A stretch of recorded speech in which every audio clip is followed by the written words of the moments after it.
All right, Mike Mincey. Tight one at the half, but broke the barn doors off the thing late in the third and in the fourth. What'd you see from your team?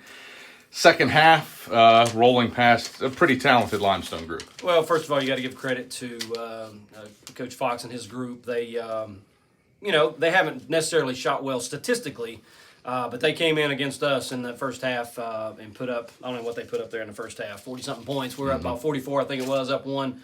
And, they're shooting the ball extremely well. We shot the ball well, too, and scored when you get a 45-44 game at the half.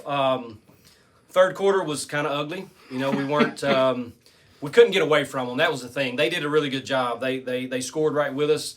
And then at some point, it was actually when Lindsay, I think, got her fourth. Well, we started that run with Lindsay. She picked up her fourth foul. Keeley played a lot of the backup five. And the ball screens killed us in the first half. In the second half, we did a much better job of navigating their ball screens, which they're really good off of. You bring that up. I think if you were to write the script for this game, you wouldn't have Lindsay Taylor sitting in the fourth quarter to win by 20 plus. Yeah. How proud are you of your team's ability to adapt? I mean, Keely Rogers has 10 rebounds. Michaela Alvey, 6-6-6 kind of game, unfortunately. Needs one more pointer assist in there to get away from it. Yeah. But how proud are you of those two to step up and fill the void when she Well, we know they're key players, and we had thought before the game, it's great we have Ruth for certain games with size. We have Callie in the same boat. But Keely is used to playing the five, and, we felt like going with her in that mobile five because they have a lot of mobile fives, and that was something that we needed to get out and guard their ball screen action, their pick and pop action.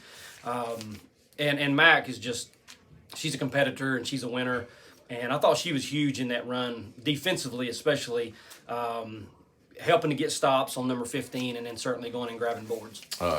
Backdoor cutted them to death, it felt like during your run. What keyed that action?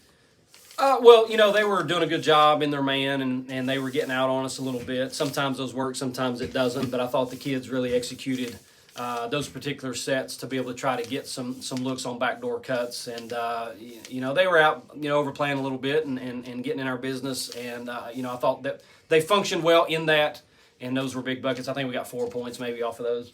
Braylon Weichel, broken record at this point, but another Braylon Weichel night. What'd you see from your senior?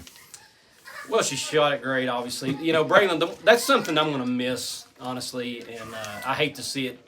It's on the tail end here, unfortunately, but a lot of times I don't call timeouts when the other team's making a run because I feel like that Braylon's going to go and have an answer, and she certainly had a lot of answers tonight, and she's just so efficient. And when we need a big bucket, and typically those big buckets are coming from 17 to 22 feet, she has delivered time and time again. So that just shows you how great of a player she actually is. This concludes the herkiest-jerkiest portion of your schedule. You didn't lose a step between Belmont Abbey and here, but now league play obviously starts in earnest. What do you have to do to get better from this one? With two massive one next week on the road at Tusculum and Anderson. Well, we knew, first of all, the schedule has set us up to prepare for these type games, and we have a pretty difficult schedule, in my opinion. You get a Limestone team that comes in here today. They shoot the ball great. They played well offensively. It was just from about middle of the third on that we kind of outplayed them there from an offensive standpoint and got stops. But it never gets easy. I mean, you're going on the road at Tusculum. It's a rivalry game. We got Anderson coming up Saturday. You got Saginaw Valley. Haven't really studied them all that much, but I know they lost, I think it was 62-50 to the number one team in the country, Ashland.